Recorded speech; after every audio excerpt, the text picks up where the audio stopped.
So students, we will be discussing today about one kind of pulses which are known as duo-binary pulses.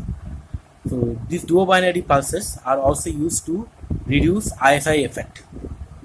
So these duo-binary pulses are also known as partial response signals. So first let us see how the duo-binary pulses looks like. So see the duo-binary pulses looks like a sinc function, but there is one fundamental difference between the duo-binary pulses and the sinc function. We'll discuss that.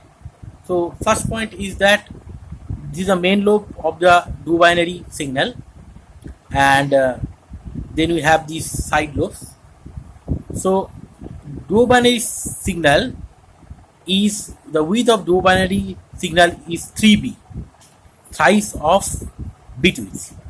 Now this is the main difference between your sinc pulse and duo-binary signal, that duo-binary signals main lobe's width, that is, this is my main lobe. So from here to here, these two points, the distance is 3 TB, thrice of TB. So what is TB? TB is basically your original pulses, the original rectangular pulses that we plan to transfer. We actually do not transfer these pulses. We actually don't transmit these pulses. What we can say, we can plan to transmit these pulses. So for this duo-binary pulse, from this point to this point, that means width of the main lobe is 3 TB. In case of sinc function, if you remember, if you create sinc function, this width is basically 2 into TB, twice of the bit width,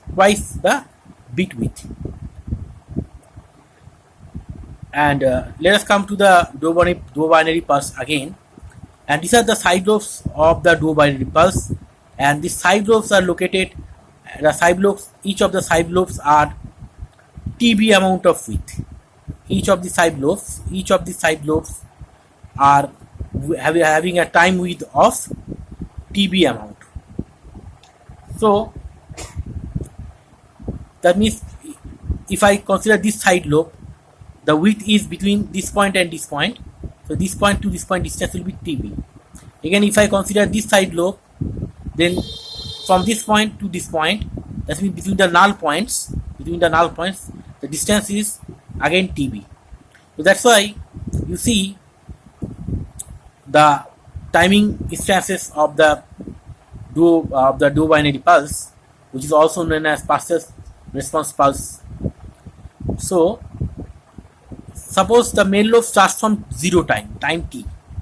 So first what I have told, that the time that the main lobe is of 3 TB. So if it is 0, this point should be 3 TB, because the width of main lobe is 3 TB. Then the width of each of the side lobe is 3 TB. Is TB. Each of the side lobe width is TB. So if this is 3 TB, then this should be 4 TB as mentioned here.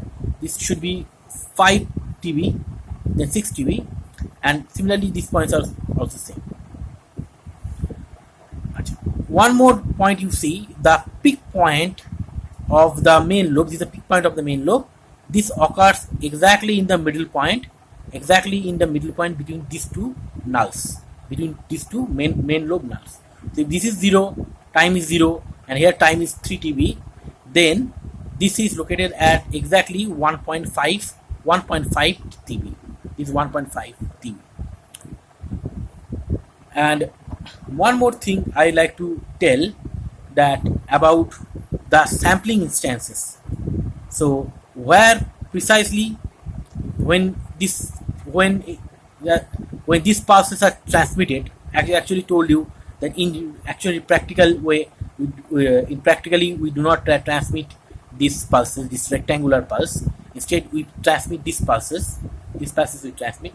So the main thing is that when these pulses are received in the receiver end, when these pulses are received, where specifically do we sample where inside this pulse we specifically sample to know that this pulse is a 1 or a 0. This pulse is a 1 or a 0. The answer is, this is a main lobe and is located at say t equal to 0.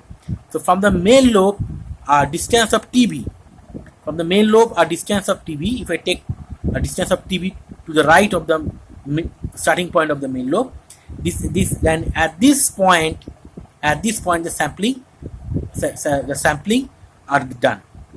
At this point the sampling is done for the pulse. So let me see this orange line. This orange line denotes the height of the pulse when the sampling has been done. So this is my sampling instant. This is my sampling instant, and this is the amplitude of the pulse at the sampling instant. So what that sampling does? By sampling the pulse, we can understand that whether this pulse belongs to a 1, whether this pulse refers to a 1 or refers to a 0. So here we have shown this pulse is actually transmitted for logic 1. This pulse is actually transmitted for logic 1, and it is a positive dual binary pulse. So for logic 0, if I say for logic 0, a negative dual binary pulse will be transmitted, and simply a negative dual binary is transmitted. So if everything will be same between these two pulses, only difference is that if this pulse is being inverted,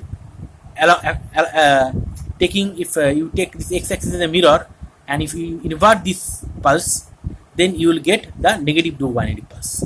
The negative dual binary pulse, and that negative dual binary pulse represents a logic 0. So whenever we want to transmit a logic 0, we'll be transmitting this negative dual binary pulse, and whenever we want to transmit a logic 1, we transmit a positive dual binary pulse.